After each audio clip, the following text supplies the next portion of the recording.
All right, with that, I'd just like to share with you my thoughts as it relates specifically to the state of the 6th District.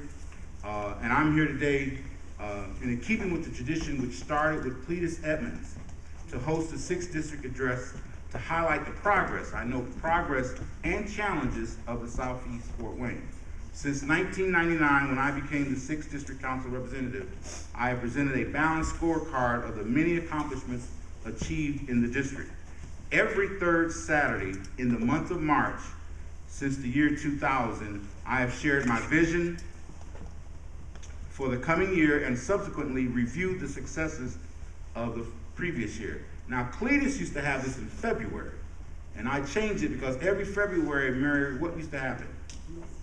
It used to snow. They say rain, cats, and dogs. It used to snow frogs and hogs. I mean, it was just knee-deep in snow. So I changed it to March, the third Saturday in March, and you can see again, it's a beautiful sunshiny day. I think only one time out of 12 years have we had snow for this.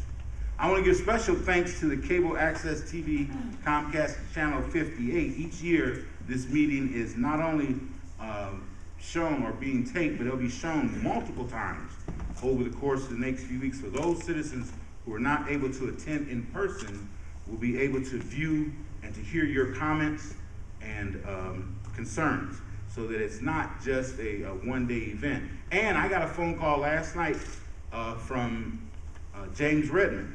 And James Redmond has been here every year, but he's down in Mississippi. But he wanted all y'all to know that he's not here to raise some hell, but I'll still be watching. Yeah. So let's give a round of applause to JR, because he's here every year. And you can count on him like clockwork. What about Hannah Street? What about, all right? So that's a good thing. And that's what I love about JR and others who come every year to see, hear, question, and respond to what myself and other elected officials have to say. It is your right to hold your elected officials accountable, but it's also your responsibility to stay informed and involved in the political process. In a few minutes, you're going to hear from Phil Giaquina, who will share with you what's really going on at the State House. But he needs your support to continue the fight against the purveyors of evil who want to strip the working class of their union rights under the guise of balancing a budget. Amen. Some of the highlights of 2010 was we promised that the Renaissance YMCA, and I see Tony in the back shaking his head, would be completed and open in November, and it was. And hopefully all of you, if not some of you, have had a chance to visit this multi-million-dollar investment in this community. For those of you who have followed the progress made in the Hannah-Creighton area since the 1990s, please take a moment and ponder the tremendous devastation of the tire fire. Remember? Remember the smoldering tires, the horror, the smell? Can you remember that? Now, think of all the progress that has been made in the immediate vicinity since 1997. Greater Progressive Baptist Church formed a CDC, Community Development Corporation, and built Phoenix Place with homes ranging from $110,000 to $135,000. The naysayers said no one would buy a home in that area. Tony, would you agree with that? No. Tony has bought a house. Let's give Tony a round of applause, because Tony put his money where his mouth was. He supports the neighborhood. He is now the Neighborhood Association president for the Renaissance Place neighborhood. And let's give him a round of applause for stepping up to leadership.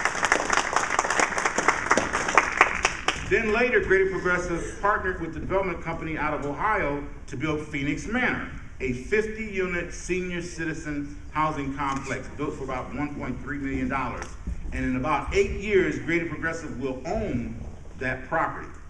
And of course, most recently, the completion of the YMCA, which is a state-of-the-art facility with naming rights that are still available. So if any of you have $100,000 a year for 10 years, we can name it after Anybody? No.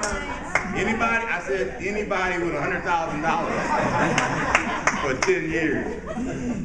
So naming rights are available. It'd be great if somebody would step up to the plate and do that so that we could build the walking track on the top of the facility, which is the only thing the facility did not have in the original plan. I was on the original committee when we went out to raise the funds, and I think originally, Tony, it was like $8 million, and we ended up scaling it back because we didn't get quite the amount of monies that we needed to fully build it with the walking track, but that will happen. And I'm sure you are fully aware, because I repeat it every year, that the Urban League, the Pontiac Library, and Kenai Complex originally was scheduled to be what? A soccer field, absolutely. And that idea, and that's why I talk about the legacy funds, and you need to talk to the people who live in the community in order to find what they really want, because we did not want a soccer field there, we wanted something else. And it came about that Pontiac Library and Kenai and the Urban League was looking, all three, to build new, and we ended up making it out of a complex. If you go by there, you'll see how impressive it is. And Ramadan Abdulaziz, very impressive. But the Urban League, and this goes to the deputy mayor, the Urban League invested 35% of all the dollars that they used to build that facility with minority companies. Let me say that again. The Urban League, 35% went back to minority vendors, so it can be done. And we'll talk about that when we talk about the availability disparity study.